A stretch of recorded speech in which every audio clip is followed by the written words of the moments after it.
Hola, mi nombre es Emilio Steinberg, trabajo en el Sanatorio Mitre y les voy a presentar el trabajo de efecto de la PIP sobre el componente resistivo inspiratorio en pacientes con síndrome de distrés respiratorio agudo ventilados a bajo volumen corriente. Bueno, por el abordaje de los pacientes ventilados, la evaluación de la mecánica respiratoria es una herramienta fundamental y cobra vital importancia en el diagnóstico, en el tratamiento, en el seguimiento de los pacientes con distrés.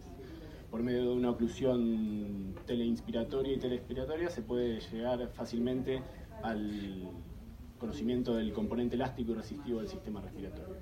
El segundo de ellos se calcula por medio de una diferencial de presión sobre el flujo.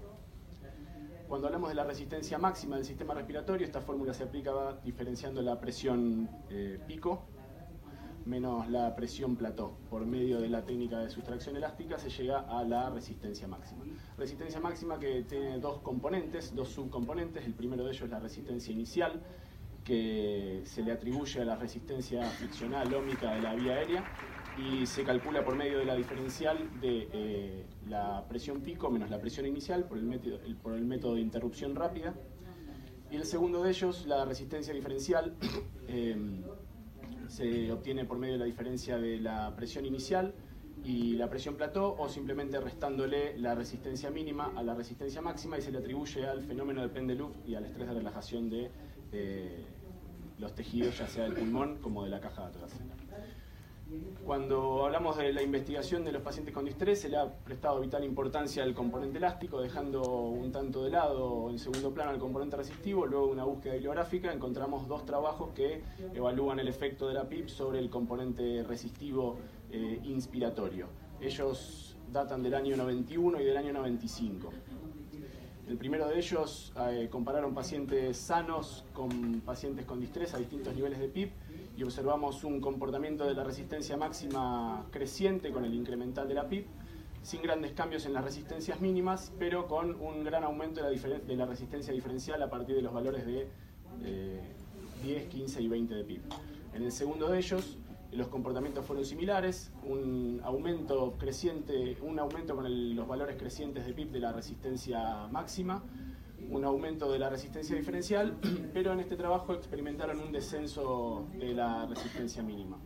Los autores lo que alegan es que el aumento de la resistencia diferencial en estos trabajos, las conclusiones son similares, se da por un aumento de la inhomogeneidad por sobredistensión en cuanto a la resistencia diferencial, y esto se explica por medio de un aumento del fenómeno de Pendeloop y un aumento en el estrés de relajación.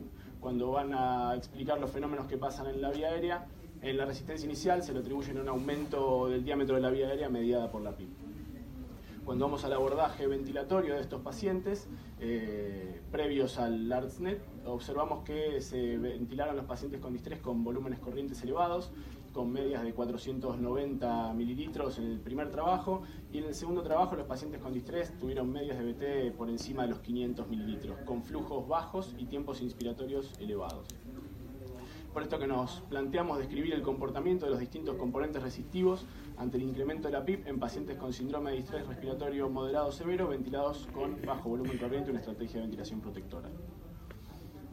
Se hizo una evaluación retrospectiva de la base de datos de los pacientes con distrés del Sanatorio Mitre. Se incluyeron 24 pacientes correspondientes a los años 2016 y 2017. Se incluyeron pacientes con distrés moderado severo según la definición de Berlín.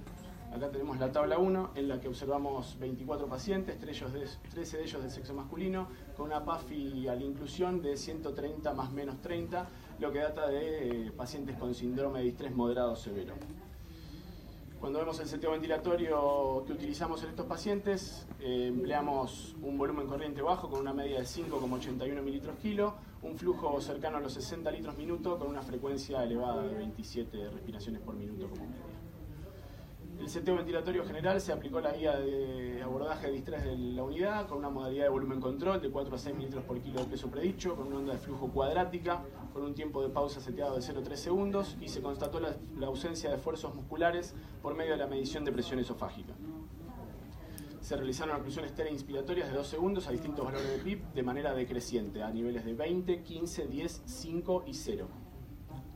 Se llevó a cabo un análisis observacional de la presión en la vía aérea, se obtuvieron los valores de presión pico, presión inicial, presión plató, y se calcularon las diferencias entre ellas y se ajustó el flujo para obtener los valores de resistencia máxima, mínima y resistencia diferencial o delta de resistencia. Se hizo un análisis descriptivo de las variables, se reportaron como media y desvío estándar, se utilizó el test de ANOVA para la comparación de muestras relacionadas y se tomó una significancia estadística de una P menor a 0,05. Lo que observamos en los resultados es que los pacientes, al incrementarse la PIP, experimentaban un descenso marcado en la resistencia máxima a lo largo de toda la prueba, y encontramos significancia estadística cuando comparamos los valores de 10, 15 y 20 contra 0 y 5. Comportamiento similar experimentó la resistencia mínima, un valor decreciente a lo largo de toda la prueba, y en cuanto a la resistencia diferencial se comportó de manera creciente, a diferencia de las precedentes, a lo largo de toda la prueba, encontrando significancia estadística los valores de 15 y 20 con los valores de 0 y de 5. En este gráfico podemos ver la tendencia de las tres variables juntas. Vemos que la resistencia máxima tiene un comportamiento decreciente a lo largo de los valores incrementales de PIP, comportamiento que comparte con la resistencia mínima, y la resistencia diferencial, a medida que aumentan los valores de PIP, tiene un comportamiento creciente. Como conclusión, decimos que a diferencia de los trabajos anteriores en los que se empleó una estrategia con altos volúmenes corrientes, flujos inspiratorios bajos y tiempos inspiratorios prolongados, la resistencia máxima de nuestros pacientes ha disminuido. Explicamos este fenómeno por medio de dos efectos de la PIP. El primero de ellos sobre la resistencia mínima, similar a los trabajos precedentes, por un aumento del diámetro de la vía aérea, y por el componente de la resistencia diferencial por un aumento del volumen pulmonar, sin poder diferenciar, como dice la bibliografía, si se le atribuye al fenómeno de Pendeluft o al estrés de relajación. Muchas gracias.